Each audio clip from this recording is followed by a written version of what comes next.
Greetings, my brothers and sisters. It has been nearly a year since we last spoke. And as you know, I normally address you at very specific points in all our history.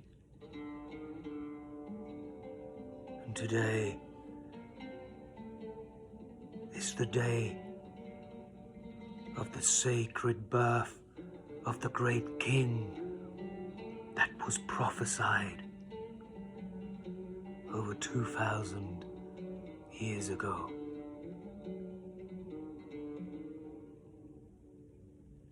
It was Isaiah the great prophet that whispered these great revelations, these accurate revelations. The one specific I am drawing from is the one that reads, "From a virgin, or out of a virgin,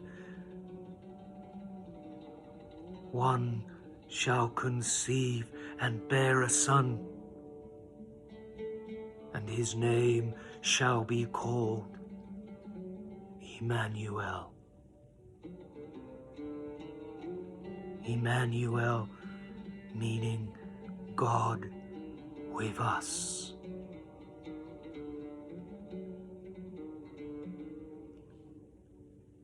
God, the very creative source, the very word vibration that set forth the entire cosmos, was about to take incarnation in the place of a young, most powerful woman called Miriam, a woman that you would know as Mary from Nazareth. And it's about this that I would like to share my new text with you. I have named this text Yeshua's Pulse and Poetry.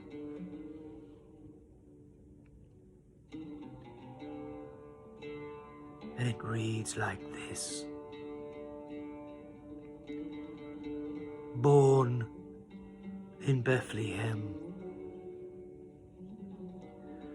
from all the ancient cities in the world, Bethlehem was chosen, this eternal plan set in motion, a miracle birth, one that would change the earth.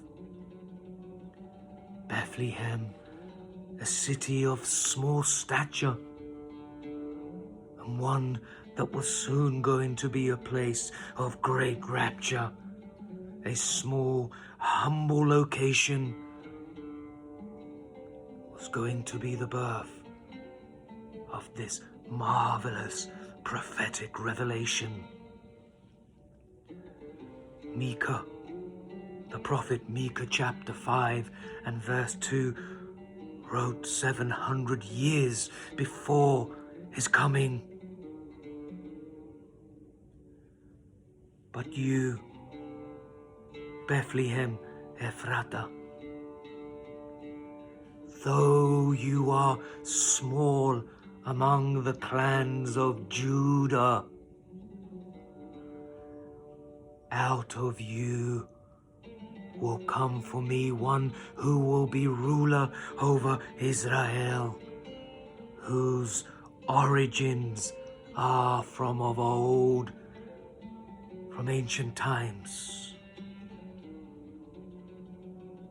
There were over 300 prophecies that spoke of this king. A new king that would suddenly spring. One unlike Herod. One with a completely new method.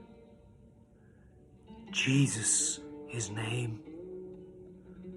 With signs and wonders he would proclaim.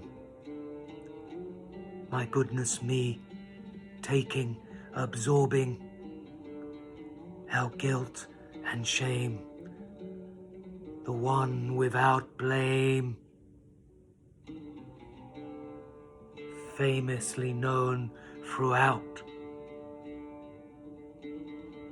as he healed the lame. The Word would become flesh. This incarnation was for every nation. The sound and frequency of unconditional love. The one that was sent from above. The great Emmanuel would finally visit. Through him the miracle of the sacred Holy Spirit, a place of humble beginnings, but it was the start of the King's new innings. What does this say to you, my brothers and my sisters? It doesn't matter where you were born, rags or riches, nor covered in stitches. Your birth is your true worth. Like you, there is no other. That's why you were given your mother, your brother, your color.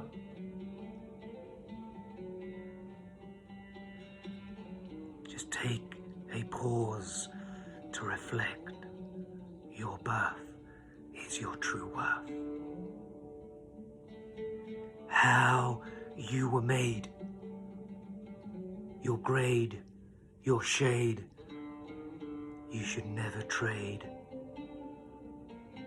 Hear me out. Don't ever be afraid of who you are. For to be you, you is your divine calling. It is your song, your sacred fragrance, your purest sound. Oof, this is deeply profound. So leave it alone, and it, like the Tao Te Ching reads, it will be known. Leave it alone, because as you were made is perfect. Why Bethlehem? Why, and not the capital or the cultural hub, Athens? Bethlehem, translated, means the house of bread. It is the place where Mary would lay her head. The Christ was born, and the wise men were drawn. The bread that would soon be broken. For a life that had already been spoken, the true vine would give his spine, a life that would be laid with the cruelty and pierced by the blade, nails driven in his hands and feet, so we would know this love complete. For every incarnation has a cross to carry, a price to pay through the thick muddy clay. For in due season, in due season, the beloved would hang, whilst the sound of Mary's bruised heart would hear. Father, forgive them, for they know not what they do. This is the price of the new wine.